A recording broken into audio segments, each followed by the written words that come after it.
12 wins from their last 13 games, including their current 9-game winning streak. And look, I get it. Last year the Lakers did the same thing. Got hot leading into the playoffs, then got crushed by Minnesota in the first round. But this time feels a little different, and I don't say that lightly, because I've been one of the more skeptical people about this Lakers team all season long. I've made videos questioning their chemistry, questioning whether LeBron in the starting five is really the best thing for the Lakers. So when I tell you this team has genuinely changed, I need you to understand that's not me hopping on a bandwagon or saying the Lakers are going to be champions. That's me looking at the evidence and being honest about what I'm seeing. Because maybe there's a little more to this Lakers team than I previously thought. What I want to talk about today is how it happened. Because when you dig into the last 13 games, 3 things stand out that go way beyond just the ball is going in. There's a role sacrificed at the top of the roster that almost never happens with players at this level. There's a defensive transformation that nobody is giving enough credit for. And then there's Luka doing things we're going to be talking about for a long time. By the end of this video, you're going to understand why this version of the Lakers is structurally different from every version that came before it. Not so much different on paper, but different in the ways that actually matter when it gets to May and June. So let's get into it. To understand what's happening right now, you have to go back to February 22nd. The Lakers just got blown out by the Celtics, 111-89, and it wasn't close. And after the game, Luka sits in front of the cameras and says, "I think you see, we're not there yet. Like I said, we're working on it, but there should be big potential about us 3 playing together." That quote got framed as a bad sign at the time. And honestly, fair enough. It sounds like a guy trying to stay positive after an embarrassing loss. But what was actually going on inside that locker room over the following weeks turned out to be way more significant than any of us realized. Because the core problem with this team all season wasn't talent. They had the talent. The problem was that nobody had committed to a clear hierarchy. LeBron, Luka, Reeves, all 3 of them are capable of running an offense. All 3 of them need the ball to be at their best. And for most of the season, they were essentially taking turns without any real structure around it. Luka would defer in moments he should have been dominating. LeBron would push the pace and eat possessions that Luka needed to get into rhythm. Against elite defenses, that kind of ambiguity gets you killed. Before the All-Star break, this team ranked 23rd in the league in defensive rating, giving up 116.6 points per 100 possessions. But I will say one thing. Look at Luka right here. It's okay, Luka, to move your feet a little bit over and help out. Their record against teams over 500 was 12-17. They had problems on both ends, a team without an identity. And then LeBron got hurt and missed 3 games in early March, and the Lakers went 3-0. And I'll be straight with you here. I made a video leading into the Lakers are better without LeBron narrative, and I think there was something real in what I was seeing, but I framed it wrong. Because the Lakers aren't better without LeBron, they're better without the role LeBron had been playing. High usage, heavy ball handling load, half-court creator. That version of him was creating a logjam in a system that already had Luka as its best offensive engine. When he came back against the Bulls, something had shifted. He wasn't trying to force the issue. He was running the pick and roll as the screener, rolling to the basket, popping to the corner, not the ball handler. He was getting his looks in transition off Luka's gravity. He was making skip passes from the dunker spot when defenses tilted. The job description changed completely. And what he's done in that new role has been quietly incredible. Over his last 6 games, LeBron is averaging 19 points per game on 65% true shooting. Against the Rockets, he shot 13 of 14 from the field, and less than 24 hours later, on the second night of a back-to-back against Miami, he put up a triple-double, 19 points, 15 rebounds, 10 assists. Every single assist in that game came from him making a read off a drive or a skip pass. He's internalized a specific role and he's executing it at an insanely high level. And then in Orlando, he became the NBA's all-time leader in regular season games played, 1,612 and counting, surpassing Robert Parrish outright. At 41 years old, playing a completely different role than he's ever played in his career. He addressed the better without him narrative directly after the Heat game. He said it sells papers a lot easier, and he's not wrong. But having watched what he's done since returning, The honest take is that he's changed his approach in a way that stars almost never do. The all-time leading scorer in NBA history agreed to be the third option, and then actually went out and became one of the best third options in the league. That's the part that matters. Sacrifice is easy to talk about. Almost nobody actually does it, but LeBron did. And that's reason number one why this is not the same Lakers team. Now, a quick question. If I asked you right now who the most important player has been on this Lakers run, what would you say? Luka, obviously. Maybe Reeves. That's what most people will say. But not enough people are saying Marcus Smart, and that's the problem. Because Smart is the reason this thing actually works. He plays hard every night, and finally the rest of the team is buying in on the defensive end.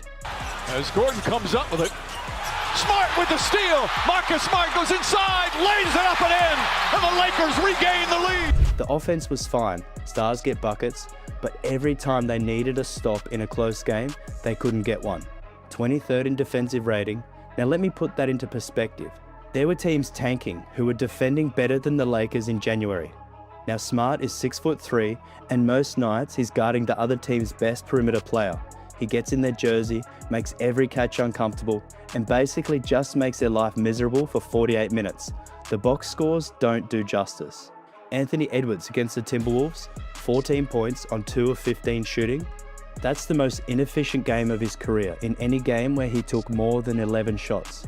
Jamal Murray in Denver, 1 of 14 from the field. Kevin Durant, held to 18 in back-to-back matchups against LA.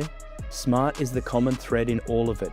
He's averaging 2 steals per game during this stretch, and the Lakers have a 111.7 defensive rating with him on the court, which is top 5 in the league. The moment that defined what he means to this team came in an overtime win against Denver. Earlier in the year, the Nuggets had beaten the Lakers in a game where Smart missed a late shot that would have won it. This time, he finished with 21 points, 5 steals, and a team-high plus 16, including a clutch three-pointer to put the Lakers back up by 2 with 30 seconds remaining in overtime. And what he said after told you everything. He told ESPN, "We're tired of hearing people talk shit, basically. I know I am. So you want to try and prove them wrong." And the defensive numbers back it up. Since the All-Star break, the Lakers have climbed from 23rd to 12th in defensive rating since the break, now holding opponents to 113 points per 100 possessions. That's a massive swing in a short window. That's a defensive identity forming around one guy setting the standard every night. And the shooting has followed. Earlier in the year, the Lakers would generate a good look off a drive and kick and come away empty far too often. With Smart, Reeves, Kennard, and LeBron all moving efficiently off the ball and converting catch-and-shoot threes, they've become a top 5 three-point shooting team by percentage since the break. Stops lead to transition, transition leads to open looks go in. Once that cycle starts clicking, it's hard to stop. And that's reason 2 why this is not the same Lakers team. And while we're handing out credit, we need to talk about JJ Redick for a second. This is a man in just his second year as an NBA head coach. He came in as a podcaster and analyst, and the prevailing take around the league was that the Lakers had handed the keys to someone completely unqualified for the job. And what has he done in year 2? He's managed to give this Lakers squad some kind of defensive identity. He's had the conversation with LeBron James about becoming the third option and got LeBron to actually buy in, and built an offensive hierarchy around Luka when most coaches would have been too intimidated by the personalities in that locker room to enforce one. And that's not easy stuff. Plenty of experienced coaches have had the right idea about how a roster should operate and couldn't get their best players to listen. Redick got 3 stars to sacrifice and built a team identity out of a group that had none as recently as 6 weeks ago. And not many are giving him nearly enough credit for what this team has become. Okay, the sacrifice is real, the defense looks good enough. Now let's talk about what all of that structure has actually unlocked. During this 9-game win streak, Luka Doncic has been averaging 40 points, 8.4 rebounds, and 7.4 assists per game, shooting 50% from the field and 40% from 3 on nearly 15 attempts per night. The Lakers are outscoring opponents by 14 points per 100 possessions when he's on the floor. And the game log goes: 60 against Miami, 51 against Chicago, 44 against Indiana, 40 against Houston, 36 in the second Houston game 2 nights later, 35 against the Knicks, 33 against Orlando, 31 against Minnesota with 11 assists, and 30 against Denver with 13 assists. But what jumps out about that is how different each performance looks. He's dropping 60 in isolation-heavy situations and also going 30 and 13 as a facilitator. He's reading defenses and adapting to what each opponent gives him and taking what's there. A dominant basketball player operating at the peak of his powers. The Miami performance is worth sitting with because I think a lot of people watched the highlights and assumed Luka just got hot in a shoot-around game. A comfortable win where the shots happened to fall. But here's what actually happened. The night before, he dropped 40 in Houston, the Lakers flew to Miami and landed at 5 in the morning. Less than 24 hours after the Houston game tipped off, Luka was back on the floor against the Heat, where he spent a lot of the game hunting Bam Adebayo. Bam is one of the best individual defenders in the league. He's exactly the type of player that gives offensive stars problems in playoff environments. Luka went directly at him all night, in isolation, in pick and roll, off movement, in every situation you can think of. He was generating 1.8 points per possession in direct isolation against Bam, against one of the best defenders in the league, on no sleep, on the second night of a back-to-back. The final line, 18 of 30 from the field, 9 of 17 from 3, 60 points. He's the first Laker to score 60 since Kobe Bryant's final game in 2016, and only the 7th player in franchise history to ever reach that mark. And then you add in that LeBron had a triple-double in the same game. The last time any player scored 60 and a teammate had a triple-double in the same NBA game was 1969. Wilt Chamberlain dropped 66 and Elgin Baylor had a triple-double. Then the very next game in Orlando, Luka went out and scored 33 points and the Lakers won, 105-104 on a Luke Kennard buzzer beater.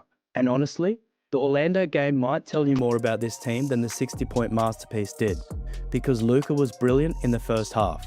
24 points, looked like another big night coming. And then the second half happened.